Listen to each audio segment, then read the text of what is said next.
Alrighty then, it appears we are recording. Hello and welcome to question and answer number 166. I am your host, pannobhasa. And of course, 166 is not prime, it is in fact 2 times 83. And this is my beverage. I'm not drinking coffee this time because I already drank 3 cups of coffee today and I'm fairly zinged on caffeine. So we're going with orange juice. I do have an emergency backup beverage, but it's highly unlikely that I will have to resort to that because this is going to be one of the shortest Q&As in a long time. I think there's only like 16 questions, something like that. So apparently I've been very successful in answering everybody's questions so that they're running out of questions to ask, which could result in me reducing the frequency of these Q&As to our Q's and A's to maybe once every 2 weeks or so, which is easier for me, I guess. So with that as kind of a lame, hobbling kind of introduction, I suppose I should just wade right into this. Maybe it'll be less than an hour long, who knows? Well, I guess you guys can know just by looking at the time, but I don't know yet. First question is from Seal of Action, Sipad Zidana. And Seal of Action, Sipad Zidana says, all arahants have no delusion, but they still get rebuked by the Buddha. Similarly, it's pretty obvious the Buddhist tradition is a lot more based in reality and is much wiser than mystical type traditions that may have produced some enlightened being.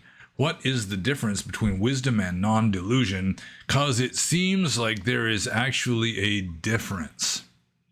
Well, there's a little bit to unpack here. I think at the very beginning here, he says, all arahants have no delusion, but they still get rebuked by the Buddha. And I cannot think of any example. Siobak and Sipad Zidana may have something fresh in his mind that caused him to say this, but I cannot think of an example of the Buddha actually rebuking an arahant, a fully enlightened being.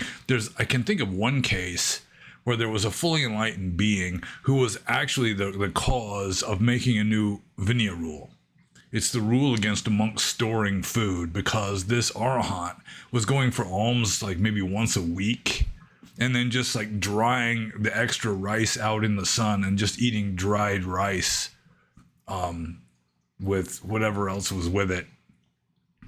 And so the Buddha said, no, you shouldn't do that. But it was the arahant hadn't done anything morally wrong. So, I mean, why would the Buddha rebuke an arahant if he really hasn't done anything wrong? So, I mean, there was one case, I can't remember now if this monk was fully enlightened, but there is a case where, I think it's with regard to the rule against drinking alcohol, that some monk, I mean, he wasn't trying to get drunk or anything. It was like he took something that had fermented or some such, he drank that and became drunk. Maybe it was some kind of medicine that he took. I don't remember now. And he had psychic powers. He had defeated some cobra dragon using psychic powers, some naga. And then he essentially passes out with his feet pointing towards the Buddha, which in ancient India and modern Burma is you don't point your feet at another person, especially if they are like higher status than you or like older than you, because it's just bad manners in like Indian culture and in cultures that use like classical India as their like their cultural foundation to some extent. Like in the West, we use like in America especially, Rome is like our classical predecessor, and we kind of look to ancient Rome for a lot of ideas, that kind of thing. In some place like Burma, it's India. So you don't point your feet at people that, especially if they're respectable people, you don't use your foot to point at anybody. And just like if you're sitting at a Dhamma talk, let's say you're like up against the wall in the back because you got like your back is sore or something, so you want to lean back against the wall. You don't have your feet pointing out towards the teacher. Bad manners. So this monk who I mean, the Buddha was kind of making fun of him. It's like, look, he defeated this cobra dragon, and now look at him. He's lying there pointing his feet towards his teacher. Could he defeat a cobra dragon now? And then all the other monks are saying, no, venerable sir, he could not. So something like that, but still, it's not really a rebuke. I mean, the Buddha knows that this monk really hadn't done anything wrong if, in fact, he was an arahant. Because in the text, arahants really do not misbehave. I mean, there can be some sort of accident or something that's just sort of a violation of protocol, that kind of thing. But they're not going to misbehave deliberately, which would be the cause of a rebuke. So I don't know what Siovakshi and Sipat Zina is thinking about when he says that fully enlightened beings get rebuked by the Buddha. So, and the window's open and people are exploding fireworks outside. I do not know why. Let's see. Okay, no, they're still exploding. Let's see. The Buddhist tradition is a lot more based in reality. Oh, just a minute. Let's close this window. I don't know why fireworks are going off lately in America, but they have been. So anyways, let's see. The Buddhist tradition is a lot more based in reality. I'm not exactly sure what Siovakshi and Sipat Zirna means with regard to this, unless he's referring to like empirical reality, which isn't really reality at all. And that's that's kind of a sticky point here, because any kind of mystical tradition, if it's really like advanced mystics, is going to be based in reality, even though it's not particularly empirical with regard to samsara. But that's neither here nor there, I guess. I can just move on to the actual question. What is the difference between wisdom and non-delusion? Well, I guess there's two ways of going about this, of answering this question. First of all, like according to Abhidhamma, that panya or wisdom and amoha or non-delusion are synonyms. They both mean exactly the same thing. So when you have zero moha or zero delusion, you're enlightened. So from the orthodox point of view, there really is no difference between wisdom and non-delusion. But I mean, you could say, okay, this glass of orange juice has no wisdom, but it also has no delusion because it has no mental states. So you could say that a rock has no delusion, but nevertheless, it has no wisdom either. But so long as you're referring to a mind, to the extent that that mind is without delusion, it is wise. And the more mind is there without delusion, I mean, maybe you could say the more wisdom is there. But still, from the orthodox point of view, zero delusion is the same as just maximum wisdom. Okay, so I think I'm just going to move on to Siovakshi and Sipat Zirina's next question, which is a biology question. It's about the evolution of life on this planet, or like the origin of life on this planet. He says, you said that self-replicating enzymes were probably the first things to arrive, so with regard to the first proto-life. However, I don't see how these enzymes can perpetuate in a controlled manner before a differentiation from inside and outside environment or cell membrane. Similarly, I don't see how these all of a sudden, these enzymes could be coded for by RNA afterwards either. What are your explanations for these if self-replicating protein enzymes came first? Well, I was saying in a previous Q&A, like the first proto-life, would be like a self-replicating protein. And at some point, that was like the original genetic material was probably like a protein. And at some point, very early on, proteins got replaced by nucleic acids as the genetic material. But I guess he asked another kind of question before this. See, I don't see how these enzymes can perpetuate in a controlled manner before a differentiation from inside and outside environment or cell membrane. Well, I mean, at first it wouldn't be particularly controlled. So that's one thing. I mean, it would just be these, you've got like this pond of like this organic soup, this organic broth, or what early biologists referred to as protoplasm. That is, it's just like the pond itself has become a kind of very simple organism, even though it's big. And it's just all these organic molecules, some of which are simple proteins, which are, I just keep forgetting the word of what it is exactly that an enzyme does that facilitates a chemical reaction.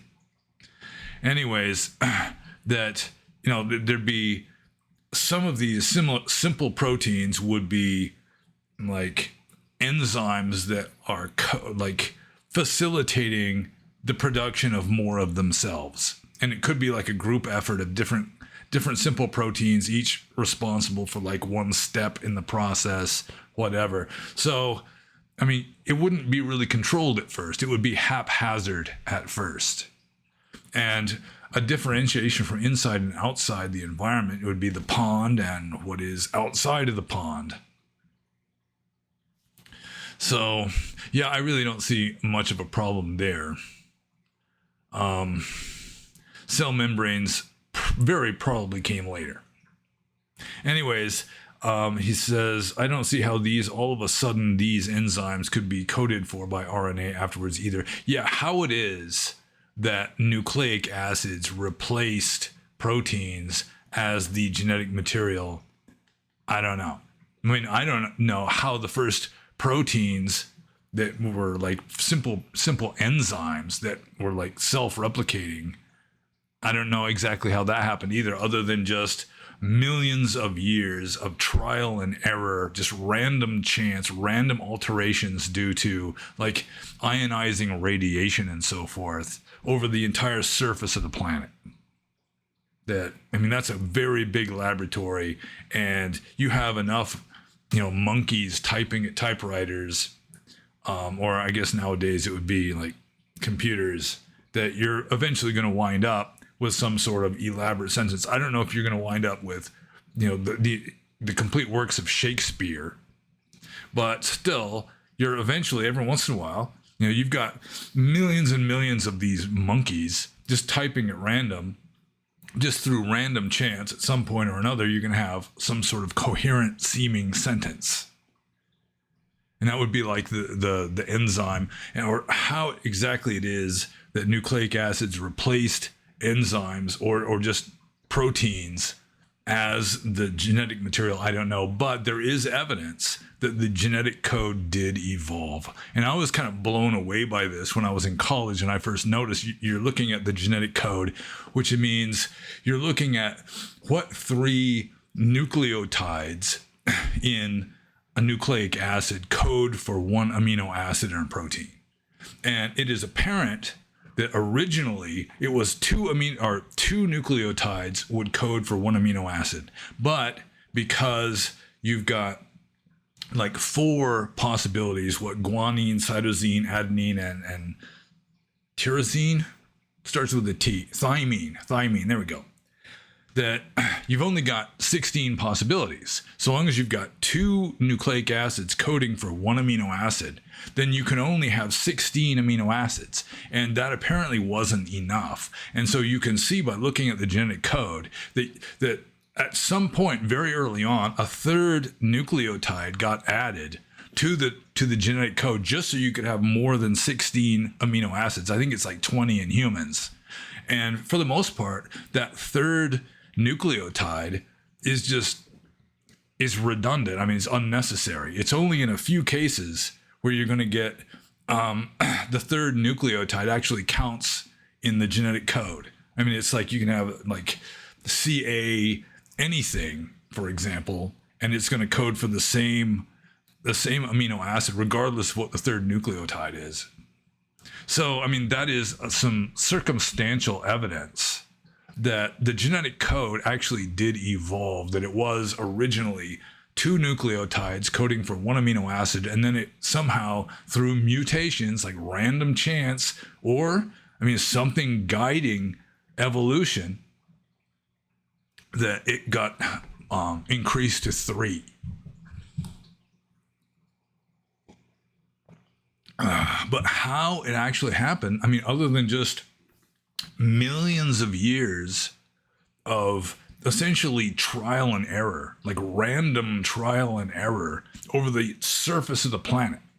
And eventually stuff's going to happen. Stuff is going to be created. But then let's say you don't want to believe that could happen just through random chance. You don't have to just leap into like Christian creationism. It could be something like Schopenhauer's will with the capital W that's helping to guide the evolutionary process. That's possible. It could be that the evolutionary process is actually fueled or at least guided by something, influenced by something. But again, it's like so many people, especially nowadays, it's like this challenging established narratives is really in fashion lately. That's why you have so many conspiracy theories. And I'm not even using conspiracy theory in a derogatory sense, because so many conspiracy theories turn out to be true. So let's see, where was I going with that? Oh yeah. So there's so many people that, they're just sort of going against the established narrative, sometimes just because. And so, even people that aren't Christian creationists are like bashing Darwin now and saying it's just mathematically impossible and so forth, when they seem to be, it seems like they never offer up any kind of alternative, any plausible alternative other than God did it. But Schopenhauer's will, that could definitely help along the evolutionary process.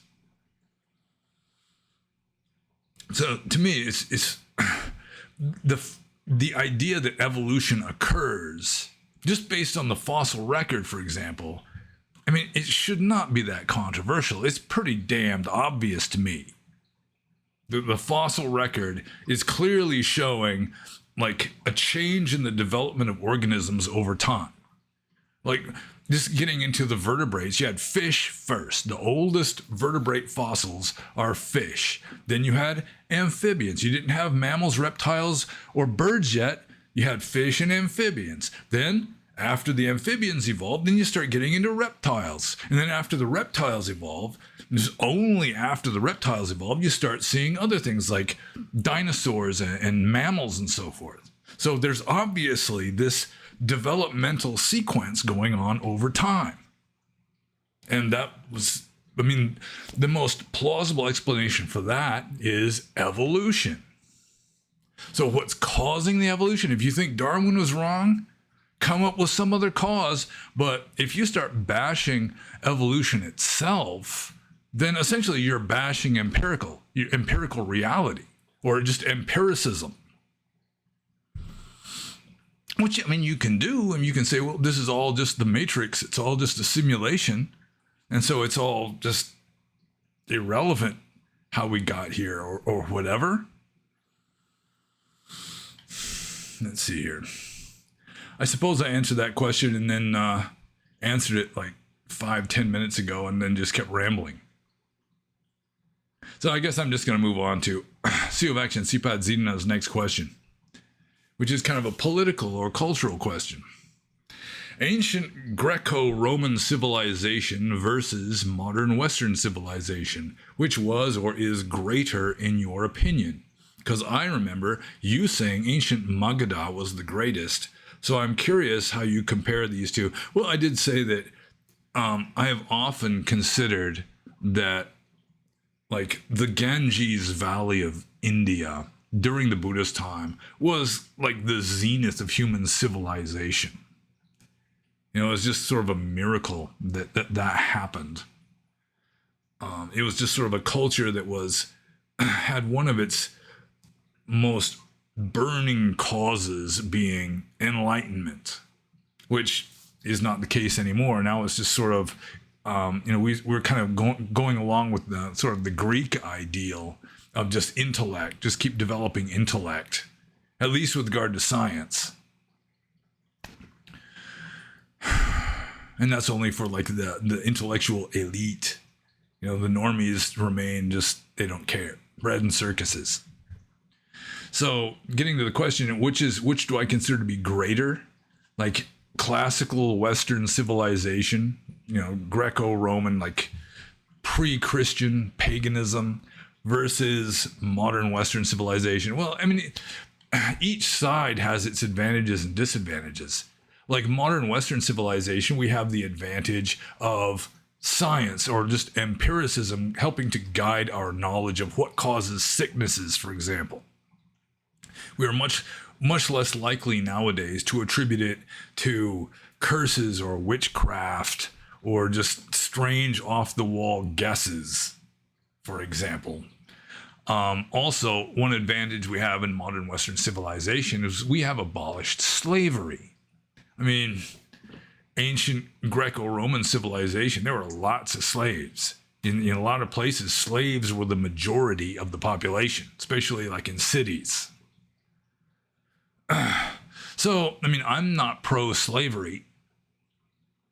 I mean, I don't think that we should have just complete equity. I mean, that's communism. But, I mean, there's a certain class stratification is fine so long as there's mobility between the classes. But slavery, it's just a little too much for my tastes. So I would give the point to modern Western civilization with regard to that. Although modern Western civilization, like now, I mean, we're getting into postmodern at this point, and postmodern Western civilization with its like championing of degeneracy, for example.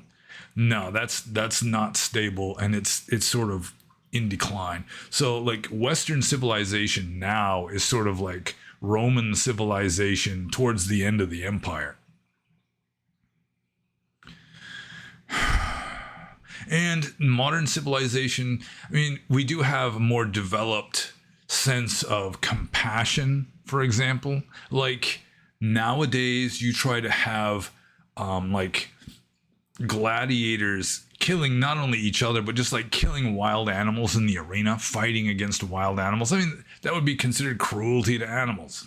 And I mean, if there were such a thing, I do think that any kind of combat like that, the animal should at least have like a 1 in 3 chance of winning, at bare minimum 1 in 10. I mean, the animal should win sometimes. It's not you just go out there and kill them. I remember reading, I think it's in Gibbon's Decline and Fall of the Roman Empire, where the Emperor Commodus, who is probably best known from the movie Gladiator, that he would do gladiatorial combats in the arena, like the Colosseum of Rome, and he would kill a lot of animals, and he was using arrows with like a crescent-shaped head to cut off the heads of ostriches. He's shooting ostriches and decapitating them with this kind of crescent-shaped arrowhead, which, I mean, if the arrowhead is spinning, I'm not exactly sure how he'd work it out like that.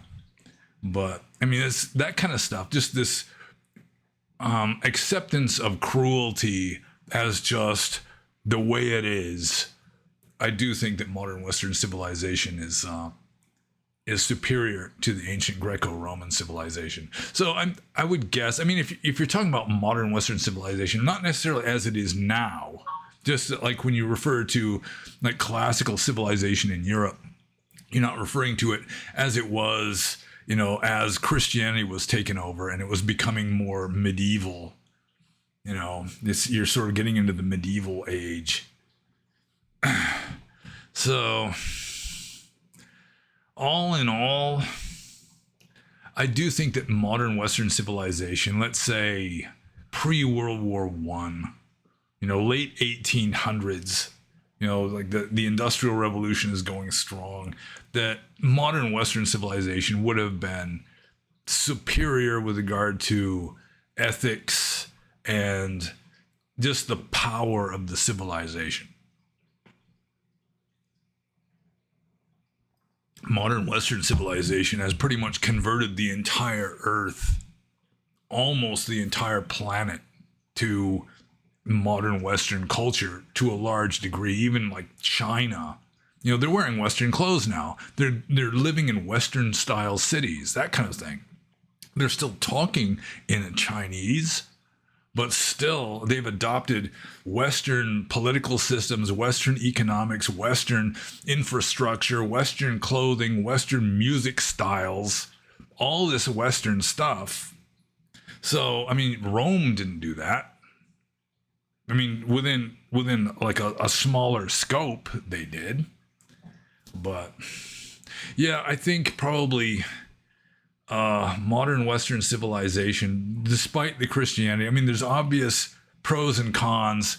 I mean, there's wins on both sides, but overall, I would say modern, but not postmodern Western civilization would be preferable to, say, the early Roman Empire, or let alone classical Athens. Classical Athens was kind of a shit show.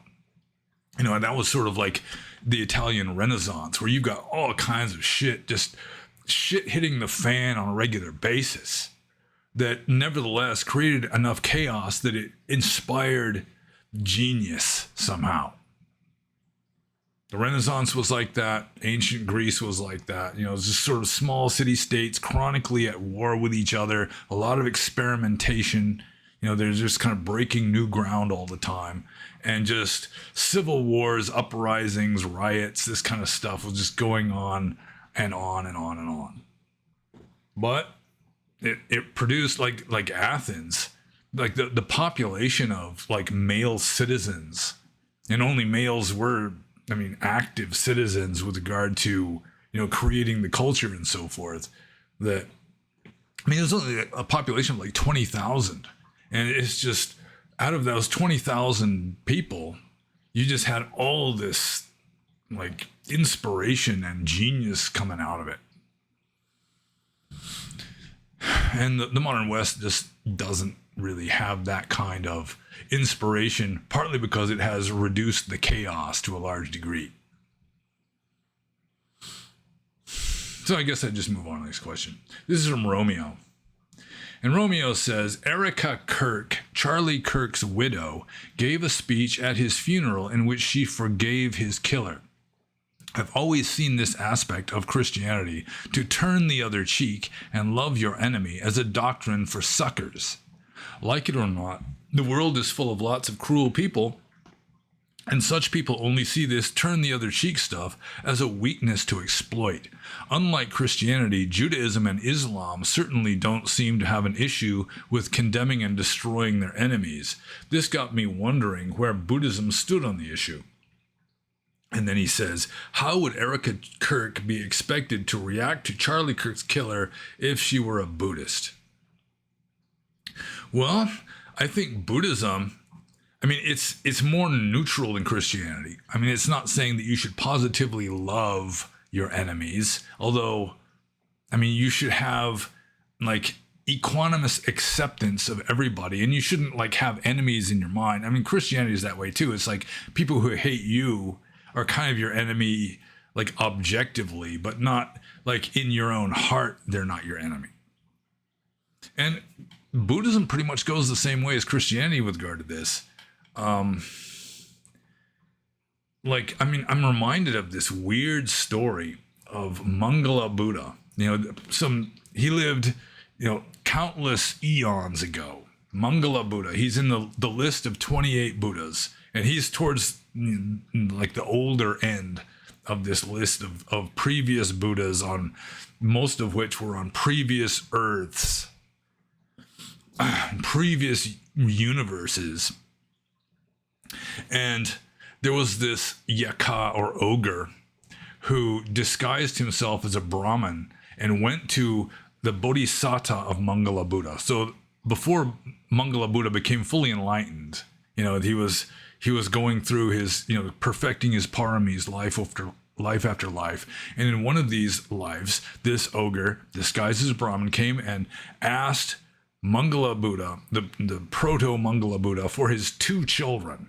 And so Mangala Buddha just hands over his kids to this Brahmin or to this ogre, and then the ogre immediately starts devouring this man's children right in front of him. And according to this weird story, which is probably fiction in my opinion, that Mangala Buddha, or his, like the Bodhisattva, the forerunner of Mangala Buddha, he wasn't freaked out by seeing his kids being eaten by an ogre. He was rejoicing at the merit he was earning by sacrificing his children to this ogre. I mean, he wasn't killing the children. He wasn't responsible for that. But still, somehow, in this weird legend, Theravada Buddhist, Orthodox Theravada Buddhist, he was rejoicing, and he made this kind of a vow. It's like he wanted to shine the way the blood was like shining as it came from the ogre's mouth, as he's eating the kids. And that's why when Mangala Buddha became fully enlightened, when he became the Buddha, Mangala Buddha, not Gautama Buddha, that he was emitting light at all times. He was just luminous. And it was because of this occasion. And I mean, it's just bizarre. But really, Buddhism is just uncompromising, even more so than Christianity, I think, with regard to this non-violence. So would Erika Kirk be expected to react to Charlie Kirk's killer? Or how would Erika Kirk be expected to react to Charlie Kirk's killer if she were a Buddhist? She wouldn't necessarily announce that she had forgiven the killer. But she might, though. And certainly she would have no ill will towards the killer if she were like an enlightened Buddhist anyway. But most Christians can't bring themselves to love their enemies, and most unenlightened Buddhists can't bring themselves to have equanimity towards all the badness and evil in the world. So this turn the other cheek, yeah, that's going a little too far. I mean, you could just run away. I mean, that would be definitely an option for a Buddhist. Like somebody slaps you on the cheek, you don't just turn the other cheek and wait to get slapped again. You could just sort of, block it, get away. So, love your enemy. Yeah, in Buddhism, you don't necessarily have to love your enemy, but you can't hate your enemy. You can be sort of indifferent towards your enemy, but hating anybody or anything is definitely not good Buddhism. Vengeance, like revenge, is definitely immoral, bad karma. So how would Erika Kirk be expected to react to Charlie Kirk's killer if she were a Buddhist? Depends on how good of a Buddhist she was, I suppose. But in all likelihood, she would, if not forgive the killer, at least have no ill will or resentment towards the killer. I mean, the wise thing to do is, it was Charlie's karma. Everyone's karma is their own. And, hatred is just toxic. It poisons the system. So, that's just the way it is. I accept the way it is. Let's just continue. So I'm just going to move on to Romeo's second question, which is, on a wider scale, is defense of oneself and one's loved ones, even to the point of possible violence, ever justified in Buddhism? Well, even a monk is allowed to strike out in self-defense.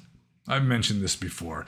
So you can not only parry and dodge, block incoming blows if you can, like Aikido, that kind of thing, but you can even strike out in self-defense, so long as you're not trying to, like, your point is not to kill your attacker or even to harm your attacker, but more like Kyle Rittenhouse, you are just like neutralizing the threat. You're doing whatever it takes to defend yourself, and you're not deliberately trying to hurt the other person, even though you might be punching them in the nose. just as a way of defending yourself so you can get away. The thing is, though, defense of one's loved ones, I mean, that is one of the main reasons, or it's definitely a big reason why monks are supposed to be celibate and cut family ties. Because you have a family, you have to defend that family. You have kids that have lice in their hair, you got to kill the poor little lice, that kind of thing. And so, I mean, living the family life just is not conducive to living the life of advanced Buddhist practice according to the texts. You have to do things as a layperson, or at least it's the duty of a layperson to do things that are not particularly wholesome actions, going with just this absolute hard-nosed, hard-line approach to Buddhist ethics. Because, I mean, ethics really don't take into account your family obligations or your political obligations, anything like that. The ethics are largely universal. It's subjective. You have certain mental states, they're going to take you farther away from enlightenment rather than closer to enlightenment.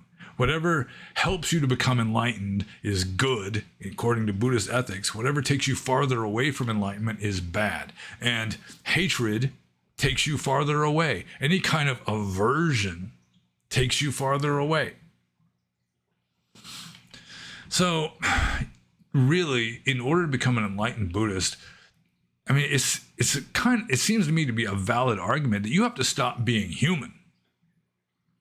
That just humanity itself contains a lot of bad karma, just unwholesome mental states and so forth. So, I mean, you could say, well, that's ridiculous that you live in society, you can't really follow Buddhism, so Buddhism is just dumb. I mean, there are a lot of people that argue that. Jehovah's Witnesses, when they're trying to talk somebody out of being a Buddhist, they can resort to that kind of thing. But again, it's like ethics or dharma is universal, and it's just, it really doesn't make allowances for your social situation, which is one reason why monks are supposed to renounce society, just go off and live alone in a forest somewhere and meditate.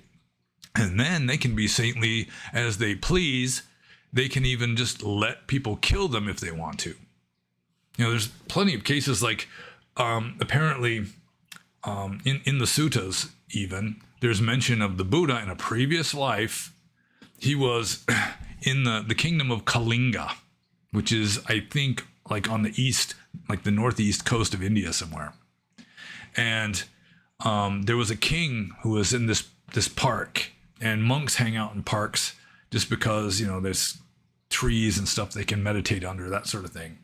And so this king took a nap, and his harem were just kind of bored. They didn't have anything to do. So they see this holy man sitting on a tree. They go and start, you know, asking him questions and so forth. And the Buddha in a previous life is answering the questions. The king wakes up. He's one of those psychopathic kind of kings, you know, sort of a Caligula type. He sees his wives all talking to this man over yonder. He gets pissed off, and he goes and demands to know what's going on. And this bodhisattva, this says, I teach acceptance. Kantiwadi was what he was called, you know, the teacher of patience or acceptance.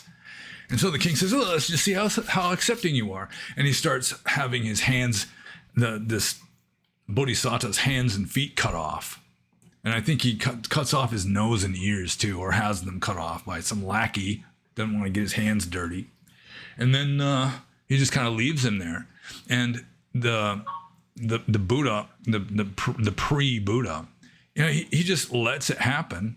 I mean, he could struggle. There's no way he'd get away, but still he doesn't struggle. You know, he just accepts it, and then he just accepts it. You know, Kantiwadi, that's what he was. That was his emphasis in that life. You know, the parami that he was perfecting was acceptance, or Kanti.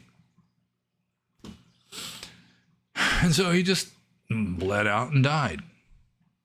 And it's not human really, but that's the way you're supposed to be in accordance with Orthodox Theravada Buddhism. You're like this superhuman saint. And there's just no allowances for, well, you live in society, you get drafted in the army, you got to go and kill people maybe. And, you know, as somebody attacks your family, you got to attack the attacker, that kind of thing. I mean, there's no allowances for that. So if you want to follow Dhamma at the highest level, you renounce the world, you renounce society. That's one of the first paramis is nekama, or renunciation. It's like the third parami out of the list of 10. Dana, Sila, nekama is the third. Renunciation. And I mean, with the Orthodox Theravada point of view, forget what modern Western Vipassana people are saying.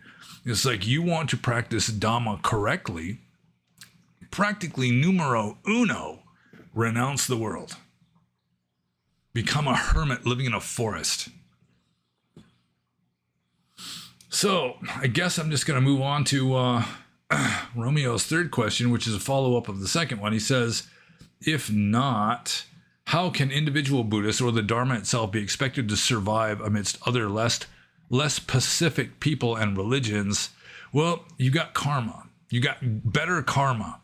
And so you're just going to be more likely to just be living in a peaceful area, that sort of thing. But there's no guarantees. I mean, Buddhism has existed for 25 centuries, despite the fact that the official position of Buddhism is just uncompromising non-violence, ahimsa, non-harming. And there's Buddhists still here. So, yeah, I think I answered that one. I'm going to move on to the next question. And this is from Stellar Supreme, formerly known as Lieberlam, and also known as Lieberlam, formerly known as Stellar Supreme. So Lieberlam, formerly known as Stellar Supreme, also known as Stellar Supreme, formerly known as Lieberlam, says, do you find it at all likely that Erika Kirk was a Mossad honeypot? And I know almost nothing about Erika Kirk. I mean, I really was not a follower of her husband either. I mean, TP USA, Turning Point USA. I mean, I just wasn't really in the orbit. I just didn't pay any attention really. I mean, sometimes you just see a headline or something like that. I guess Erika Kirk was like, and apparently she's pretty. I think she was in a beauty contest. She may have even won a beauty contest. I don't know. But I think it's not, I mean, it's not impossible, but I wouldn't put my money on Erika Kirk being some kind of like Mossad honeypot that was this sort of a kind of spy or something that was like an agent sent to Charlie Kirk just to keep him under control, that kind of thing. I don't think she was like a Caucasian fang, anything like that. So, I mean, maybe, but who knows? I really have never really followed the Kirk family and know almost nothing about Erika Kirk. Didn't even listen to her speech that has already been mentioned in this Q&A. But yeah, I wouldn't bet on it. And I'm just going to move on to Lieberlam, etcetera's next question, which is, are meditation cushions counterintuitive for advanced meditation? Not necessarily. I mean, meditation cushion, it can be helpful. Like even when I was a monk, I had a piece of, it was like a palmyra leaf stem. And palmyra leaves are really big, so the stems are, like this wide and about this high. And I just had a piece of it about, a foot and a half long that I would just put kind of wedge underneath my backside just to help me tilt my pelvis forward so that it's easier to sit up straight. Or another thing you can do is just take a towel and roll it up. So you've got like a rolled up towel, that's, as wide as a towel is, and it's just kind of like this big around, and you can kind of wedge that up behind your backside.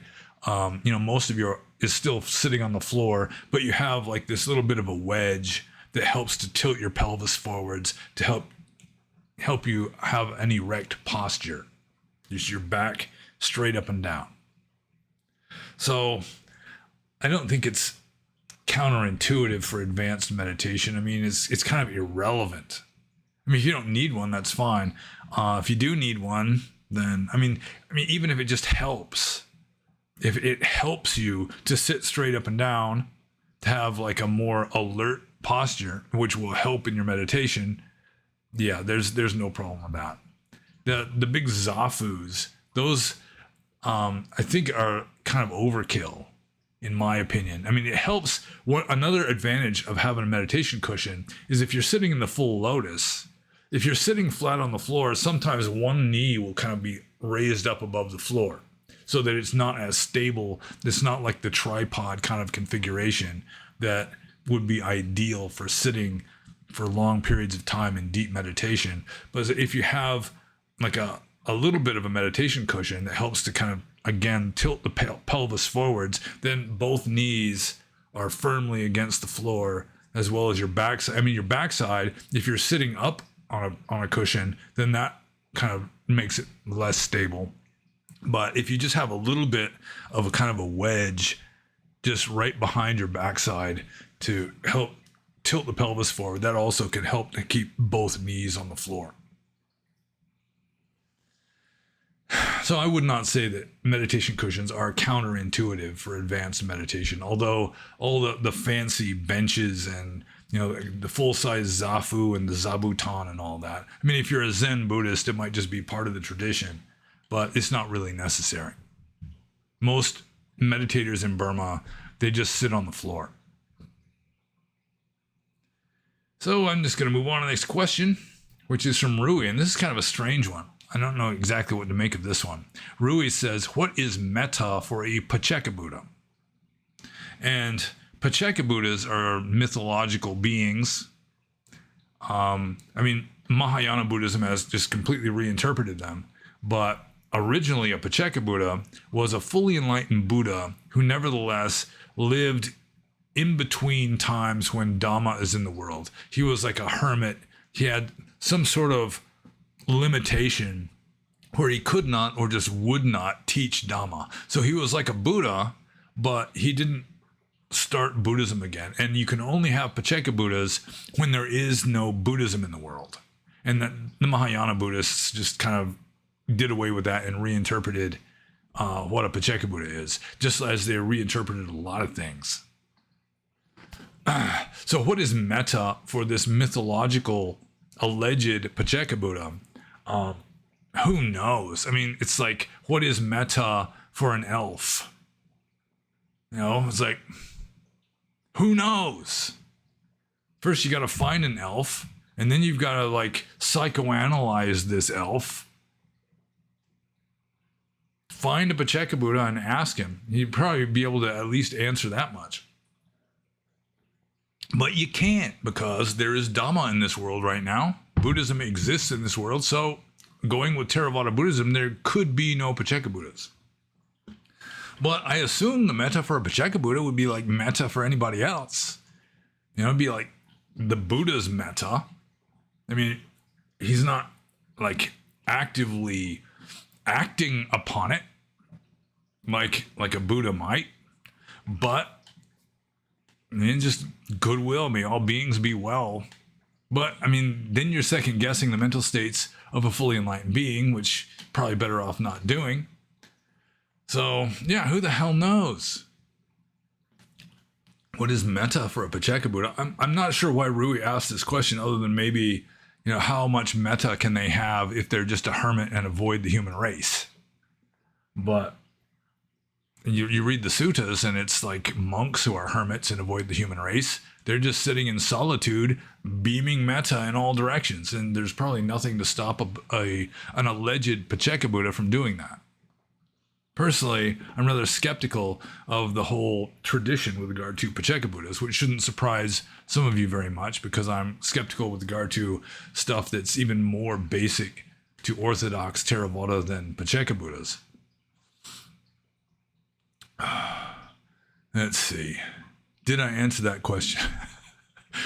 How do you answer the question? What is metta for an elf? Or an enlightened elf? An enlightened hermit elf?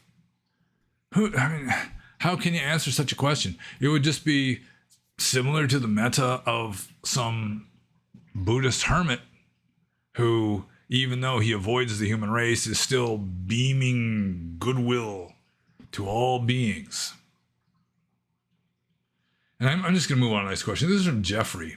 And Jeffrey says, I've started meditating again after many years not. I think he means now. For many years now. Is there any shock the monkey brain tricks to shut the monkey up? Well, there's kind of a short-term, short-range kind of trick to shut the monkey up. And that's just try to watch what the next thought is going to be. What your next thought is going to be. Just watch your mind carefully and try to catch the next thought as soon as it arises. And that has a kind of suppressing effect. I think in Zen Buddhism, it's called shikantaza or something along those lines. A meditation somewhat along those lines, where you just watch the mind and try to catch the next thought as it arises or as soon as you can. And for some reason, watching for the next thought helps to suppress the next thought. But it's really more difficult than it sounds. And that kind of meditation is relatively intensive kind of meditation. It's more difficult than just breathing in, breathing out, breathing in, breathing out. Well, the other way to shut the monkey up is just gradual practice. And when you've got, I've mentioned this before, if you've got a restless mind, you've got, what is it called? Adicca, this mental restlessness. Adicca in Pali, I'm pretty sure. Then you got to have like an active meditation technique. So if you've got a restless mind and you're trying to do some very subtle kind of meditation, then your mental states are just going to like spill over. They're going to overflow the meditation, so to speak. And you're just going to be wandering. Your mind's going to be wandering, and you'll be sitting there for half an hour and finally realize that you haven't been meditating. You've been thinking about stuff. So when your mind is restless, you need a lot of busy work, like, a lot of noting, just whatever arises, note it. And you use labeling. And like at first, when your mind is just like all over the place, you've got to use a really like labor intensive meditation technique just to keep your mind occupied. But then as your mind quiets down, then you go to a more quiet kind of meditation. Because if your mind is quiet and you still got like this busy work kind of meditation where you're noting and labeling everything, then you're just kind of stuck at the ABCs. You can't get into deeper meditation. So you have to know yourself well enough to know how restless your mind is so that you can sort of adjust your meditation to account for the restlessness of your mind without overkill. So it's good to know more than one kind of meditation, simply because, your mind changes from one day to the next, from 1 hour to the next. So, when I was doing intensive meditation as a monk, I'd have, I was talking about 4 gears, first gear, second gear, third gear, fourth gear. And, one kind of meditation, it's not working very well. You just try a different one. So it's good to know more than one kind of meditation, just because your mind isn't always the same, or at least mine isn't. There are some people, they can just meditate the same way every time and they're fine with it. But with me, it's like sometimes my mind would be more restless than other times. I'd need more quiet meditations and more busy meditations just to sort of fit what state I was in at the time. But just carefully observing your mind and trying to catch the next thought that arises does have a suppressing effect. So that shuts up the monkey mind briefly. But if you want the monkey mind to really be quieted like long term in a sustainable way, then it takes lots and lots of practice. It doesn't happen all at once. And so I guess I should just move on to the next question. This is from Newman. And Newman says, how do you discern a legit weird in the sense of WYRD occurrence or liminal moment from just your own schizo-like misinterpretation? For example, if you think a monk has read your mind or seen through you and possesses insight that wouldn't be possible otherwise, or some kind of communication, asking because if it is authentic, then that's a serious signpost to take heed of. If not, then if any actions are done under the miscalculation that it is real, then they could be inauspicious or errant, and you can just end up being a dumbass. Okay, so you're in the presence of, let's say, some meditation teacher, and some weird event occurs, and he just happens to mention something that you just happen to be thinking of at that moment, or he just says something about you that he couldn't possibly know through ordinary ways, according to the best of your knowledge. Then you shouldn't just jump to the conclusion that he's psychic. It could just be synchronicity. It could just be like a weird coincidence. Or, in the worst case scenario, he could be just a deliberate fraud who's finding out stuff about you in order to say it to you to blow your mind, that kind of thing. But the thing is, you shouldn't really make up your mind one way or the other.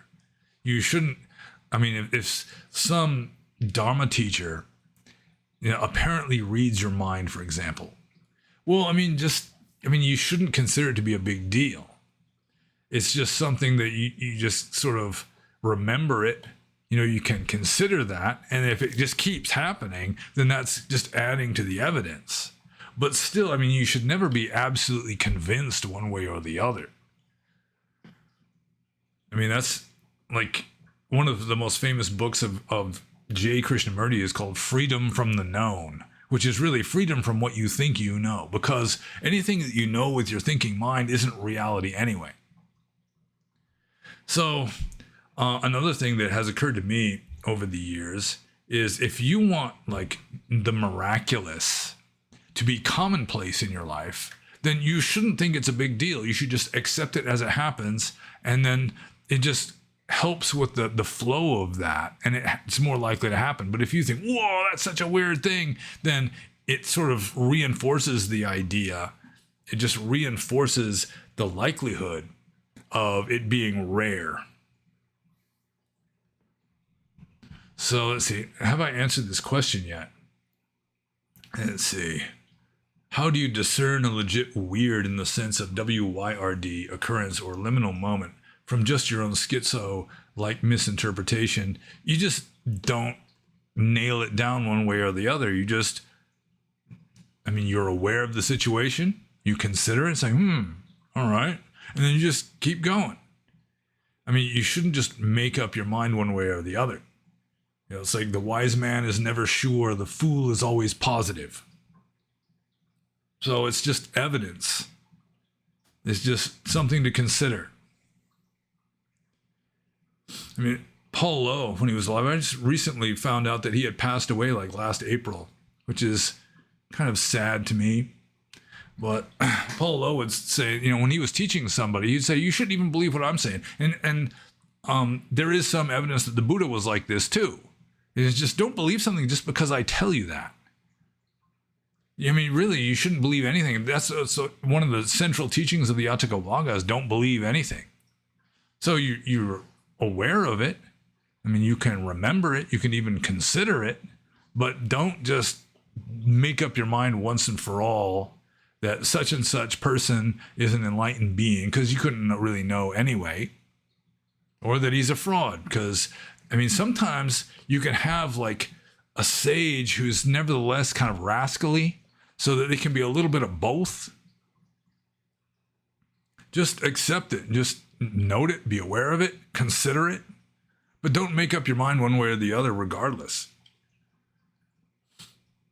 Unless you absolutely have to. If you're in a situation where you just have to make up your mind about something, but as a general rule, that doesn't happen very often, at least in the realm of spirituality. I mean, you want to decide whether or not to accept this person as your teacher, then, I mean, you don't have to make up your mind once and for all that they have psychic powers. I mean, you can consider, well, he did say that one time. That's considerable. So, I mean, that could be like a mark in his favor, but still, I mean, I wouldn't just make up my mind once and for all that such and such a person really is fully enlightened or, one thing that happens between my woman and me is we have like this group mind that's like this third entity that's like the us entity. And sometimes if I'm sort of like open to that more than at other times, then I'll just blurt out stuff that she's thinking. But it's not deliberate. It's not like I'm deliberately reading her mind. It's like synchronicity, or just we happen to be on the same wavelength and we're used to each other and we kind of vibe together, so that, it's like our minds are kind of, thinking along the same lines sometimes. So, I mean, you could say that there's synchronicity involved, and it's kind of a paranormal thing from modern Western point of view, that you even have like a group mind, that is even a concept. So, I mean, doesn't mean that I'm enlightened. Doesn't mean that she's enlightened. It's just something to consider. You don't want to just nail it down. I guess saying that it's a group mind thing is a way of nailing it down, but it could just be like synchronicity or so forth. The group mind thing just kind of fits in with my interpretation of how samsara works. It's like the uncarved block of marble that contains an infinite number of statues, and some of those statues are group statues. So the us statue is in there just the same as the me statue and the her statue. Okay. So I'm just going to move on to the next question. This is from Cherzaskaz. And Cherzaskaz he engaged in the most common typo that Buddhists ever do. The most common typo for Buddhists is saying mediate instead of meditate, because the spell check doesn't catch it. Anyways, Cherzaskaz says, how bhikkhunis meditated or mediated if they couldn't cross their legs. Yeah, it's an obscure rule of monastic discipline that bhikkhunis, fully ordained Buddhist nuns, are not allowed to sit cross-legged, which of course all the new bhikkhunis claiming to be bhikkhunis, they just break the rule because they don't want to follow the rules properly. So the way they would sit, I assume, is that they would sit the way a proper Burmese lady sits when she sits on the floor, with both feet kind of tucked up beside her, which kind of makes you sit sideways like this. But I don't think the monks really cared very much if the bhikkhunis had to sit a little bit like slanty ways like this when they meditated. And the reason why bhikkhunis are not allowed to sit cross-legged is, according to the texts, that some bhikkhunis were consenting to the touch of the heel. And, I mean, what's her name? I.B. Horner, who was like this Victorians type, like scholarly, virginal type, proper English lady, who was the first person to translate the Vinaya Pitaka into English. Most of it. There are some parts that were so raunchy that she couldn't bring herself to translate them. But there's this quaint, innocent little footnote that she leaves. When the bhikkhunis, some of the bhikkhunis were consenting to the touch of the heel, I.B. Horner has this footnote where she's talking about, like, the question here is, whose heel are they consenting to the touch of? And she had this weird idea that bhikkhunis were sitting in the full lotus position with their legs kind of like this, and their heels were rubbing up against each other, which I think might be anatomically impossible. I mean, they'd have to have them really weird like this to have their heels rubbing up against each other.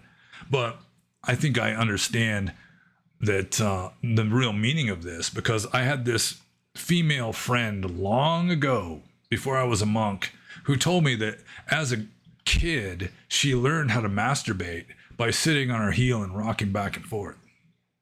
And that's probably what the bhikkhunis were doing. They're like sitting on their heel, kind of. And so that's the reason why bhikkhunis are not allowed to sit cross-legged, which indicates that they weren't even sitting in the full lotus. They were sitting in like the Burmese position or the easy position, where you don't have your feet like this. You've got your feet kind of one in front of the other, with that heel like conveniently kind of close to the PP area. So that's kind of a long, semi-raunchy digression, I suppose, referring to autoerotic bhikkhunis in ancient India. But I think we should just move on to the next question, which is now for something completely different. Trzaska says, what is your favorite coffee? And I don't have a favorite brand, really. I mean, like something like Folgers is just, I mean, it doesn't even taste like coffee to me. So yeah, let's rule out Folgers, but any kind of like dark roast coffee. I mean, if it's organic, so much the better. I like dark coffee better than like light roast coffee, and I like lots of milk in my coffee. So some kind of organic dark roast. Probably I like Arabica better than Robusta. So some dark roast organic Arabica coffee with lots of milk in it. And I'm just going to move on to Trzaska's his third question. Is milk in Burma better than industrially produced milk in the USA? I don't think so. I mean, with regard to like its molecular content, its nutritional content, something like that, maybe. But I really didn't have any way of analyzing the milk in Burma when I was there.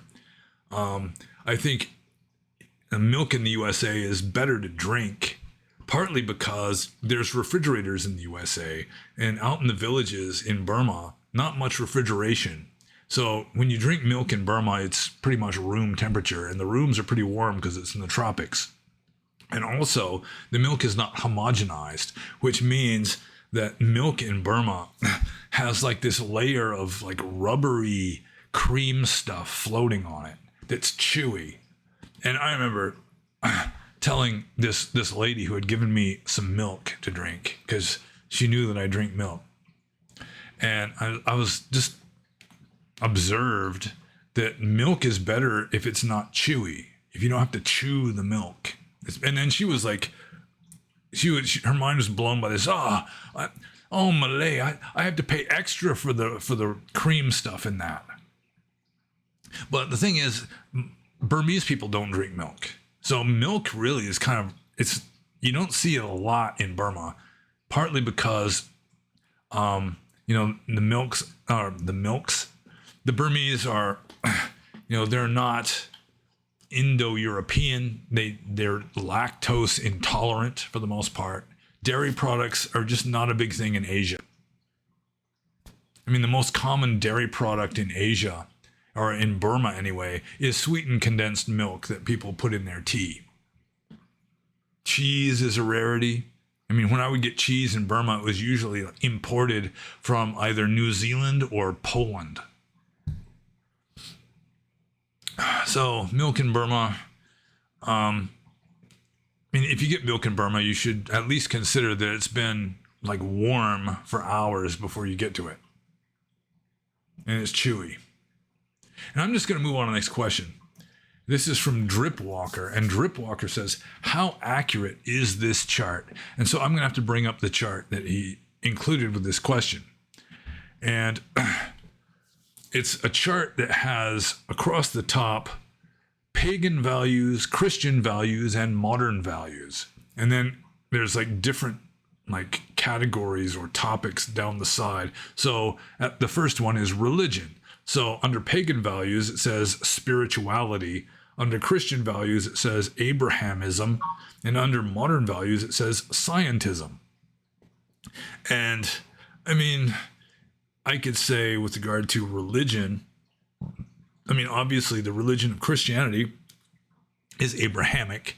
The religion of like modern secular Western society pretty much scientific, but the religion of the pagans, like, pre-Christian Romans, I don't think it was any more spiritual than that of a Christian or a person who follows scientism. That, is paganism for most pagans in like Greece and like earlier Rome. It wasn't so much spirituality. It was just like the pax deorum. You appease the gods so that you have the gods on your side rather than against you. Spirituality, I mean, it's different from just religion. That most religious people aren't particularly spiritual. Spirituality is you're actually getting into like altered states of consciousness, mysticism, that kind of thing. At least from my point of view, it's not just superstition. It's not just going along with traditions. That there actually has to be some emphasis on waking up in real spirituality. And I don't think the ancient pagans had that any more than like medieval Christians or modern scientists do. Some did, but it wasn't mainstream.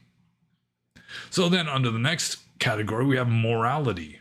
Pagan values is master morality, Christian values is slave morality, and modern values is relativism, which, yeah, that's all right. I do think that morality in ancient times was a kind of master morality. That you should be, magnanimous. But it wasn't the same kind of morality that arose with Christianity, where you glorify the weak and kind of demonize the strong. Whereas, the pagans, they were more glorifying the strong, not necessarily demonizing the weak, not even really exploiting the weak all that much with regard to ethical ideals. But still, I mean, the strong it was sort of more Nietzschean than Christianity is, definitely. So then we got patrons. And then under the pagan values, it has heroes. Christian values, it has saints. And modern values, it has victims. I think it would be more like culture heroes. It's not patrons. Patrons are the people who are mainly supportive of the tradition. And, it'd be like kings and emperors for the first two. And, presidents, prime ministers for the third, probably. But I mean, with regard to the culture heroes, it's well known that like the ancient Greeks and Romans, it was men of action were the culture heroes. Theseus and Perseus and Julius Caesar, people like that were like the people that were really looked up to. And then with Christian values, it was saints. It became more the saintly people. And then with regard to modern values, I mean, postmodern, you're getting into victims, but for the most part, it's like athletes, rock stars, actors and actresses. It's like celebrities are like the culture heroes of modern Western civilization, which is definitely a step downwards from saints and even from men of action. Then you got women. In pagan values, women were celebrated. Christian values, women were suppressed. Modern values, women were just a gender. Well, again, this chart seems to really be trying to glorify paganism, because pagan values, I mean, some women were celebrated, just like some women are celebrated in Christianity. You had all these female saints, a lot of female saints. You got the Virgin Mary. So some women were celebrated in like medieval Christianity. But in paganism, I mean, like classical Athens at its peak, respectable women, they were veiled like Muslims are.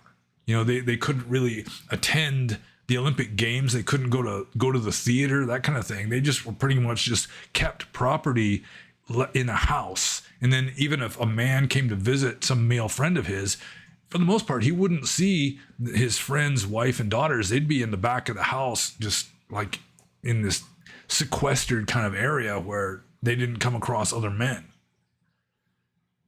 So it may be that pagan values celebrated women a little more than Christian values, but I mean, this is really a glorification, saying that pagans celebrated women and Christians suppressed women, when there was a lot of suppression going on in both camps.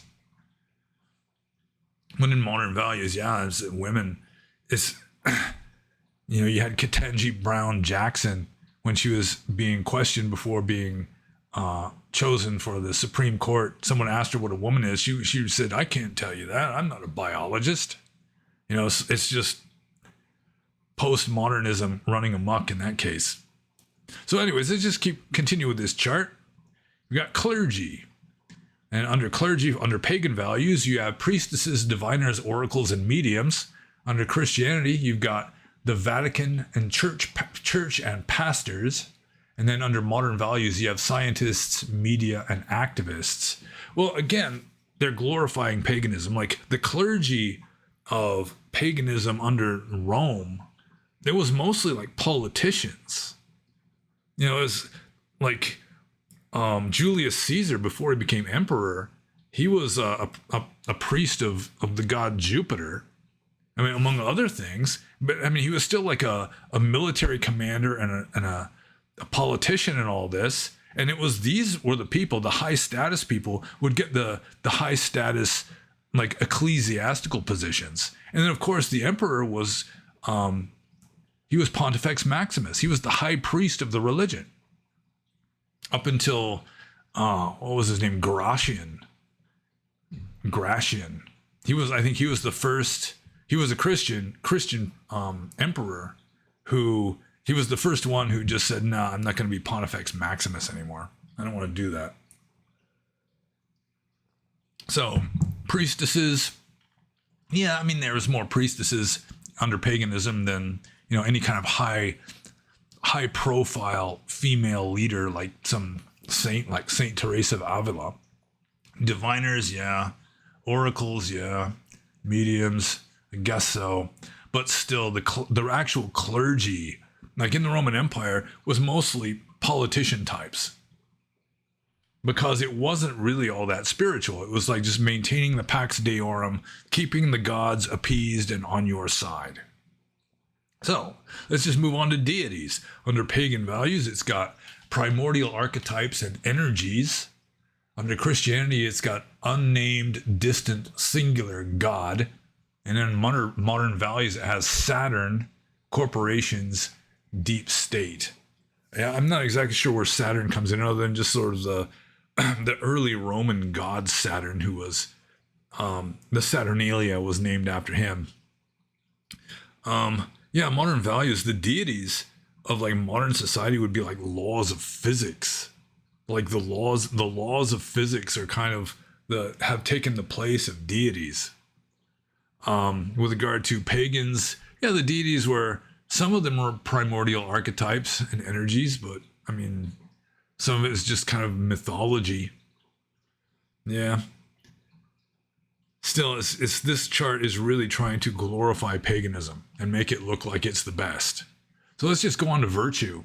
So pagan values is manifest divinity, embody virtue. Christianity says piety, modesty, submission. And then modern values is virtue signaling, arguing, and debates.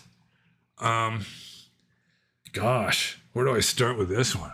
With regard to virtue, again, virtue was different for like the ancient Romans than it is for us now, because virtue would include like killing enemies and so forth. I guess in modern society, not everyone's a Buddhist, so I guess that could still be in there. Embodying virtue, that's kind of what the philosophers were going for, but your average pagan probably was not trying to embody virtue. They were just trying to avoid pissing off the gods and keep the gods on their side through, sacrifices and rituals and so forth. Yeah, with regard to modern values, I mean, there's more to modern virtue. It's more utilitarian. You've got a utilitarian ethic in modern values. And I think this chart is confusing modern with postmodern. So I'm just going to go to philosophy. Under pagan values, it is solar and varied. I'm not exactly sure what the solar part really is getting at. Christian values, it's Judaism with a lot of Greek philosophy added in. And then under modern values, it's scientism, materialism, and Freemasonry. So, yeah, I mean, the philosophy of like modern Western civilization is pretty much just been taken over by science. That science used to be called natural philosophy, but then it just kind of adopted a life of its own. And philosophy, aside from science or scientism, scientific realism, philosophy is in a way, it's just degenerated into like an obscure branch of psychology or something, liberal arts, that kind of thing. Pagan philosophy, yeah, it was definitely varied. Tended to be rather extroverted in most cases, not necessarily always. But yeah, I think we can just skip over that. Let's just go to ideals. Pagan values, the ideals are attaining godhood. Under Christian values, it's salvation, indulge in heaven. And under modern values, it's accelerationism. Well, again, they're really trying to make modern values look as bad as possible. But like the ideals of modern Western society was like progress, scientific progress, also just rational progress, where you're striving towards a more utopian kind of society. I mean, it doesn't actually work that way, because human nature is human nature, and whatever society we're in is going to be like the product of upgraded apes.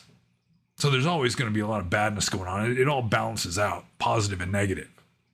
You create some new thing which is good, and it's just going to have some unintended bad side effect. And you get rid of some bad thing that, I mean, it's just going to cause like this vacuum, which is going to cause some new bad thing to take its place. You know, you cure some disease, some new disease crops up to take its place, that kind of thing.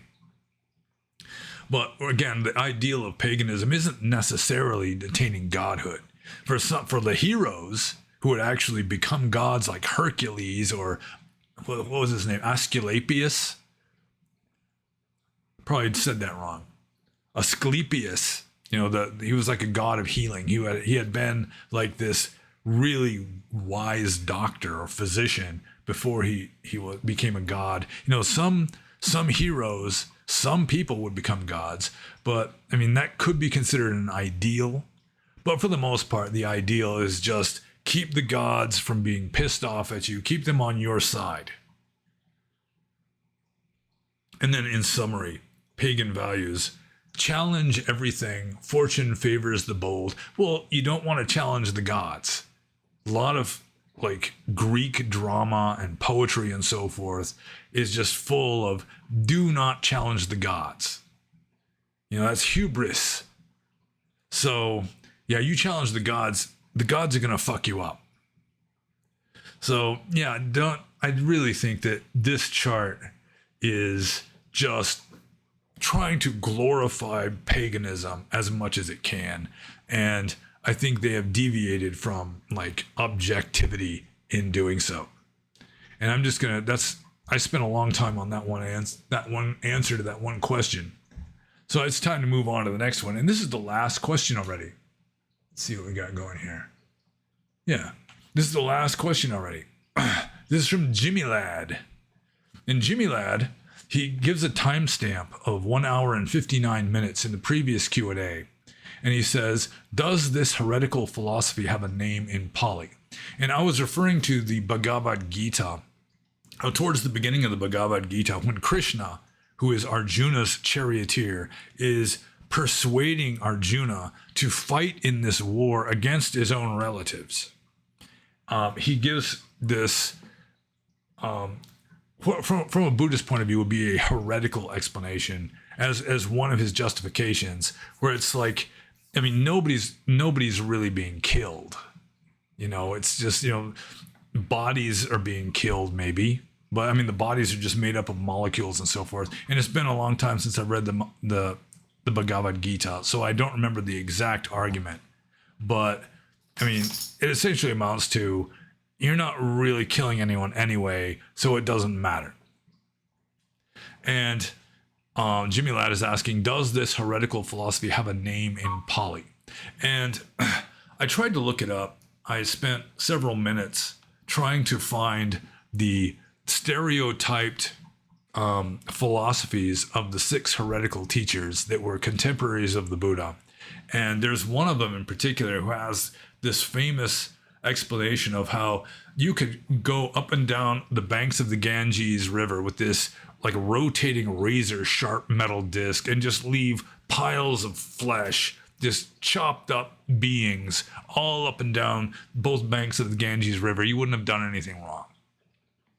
I think, I don't know if it's that teacher or a different one who's just saying that, there's just atoms. And so when you cut off somebody's head, it's just separating the atoms. The atoms don't die. You're just kind of disrupting a configuration of atoms. And so you're not killing anybody. There's no karma, that sort of thing. So that heretical philosophy in general would be called Charvaka, which isn't a Pali word. I mean, it's just like the traditional branch of philosophy in ancient India, North India, was called Charvaka. And they were materialists. They didn't believe in rebirth. They didn't believe in karma.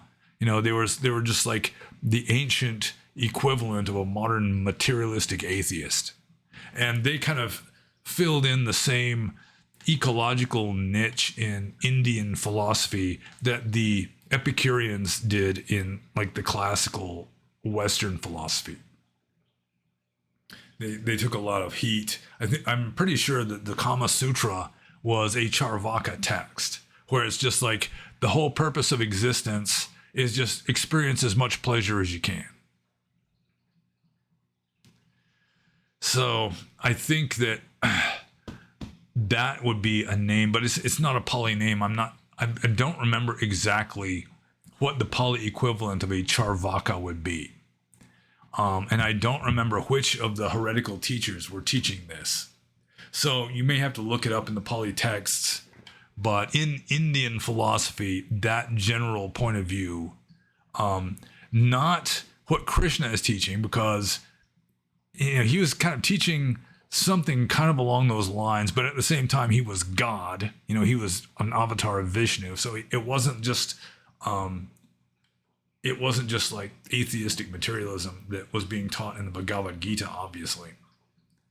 But this whole idea that all you're doing is just separating atoms. The atoms don't die. You can't destroy the atoms. And, there's no karma involved, anything like that. That would be Charvaka in Sanskrit anyway. And I do not recall what the Pali equivalent of a Charvaka would be. Unfortunately, I do apologize. And so we're done. That was it. This is kind of a short one. So, like I should always say at the beginning, and never do, except for one time, if you have any questions you think I can answer, especially with regard to Dharma, but I mean, biology and politics are fair game because I know a little bit about those also. But my main field of expertise is like early Buddhism, like Theravada Buddhism and like pre-Theravada Buddhism, that sort of thing. So if you have any questions you think I can answer, philosophy, Dharma, whatever, then no more than 3 questions per episode, please. You can leave them in the comments below. And like and subscribe if you have not done so already. And be happy.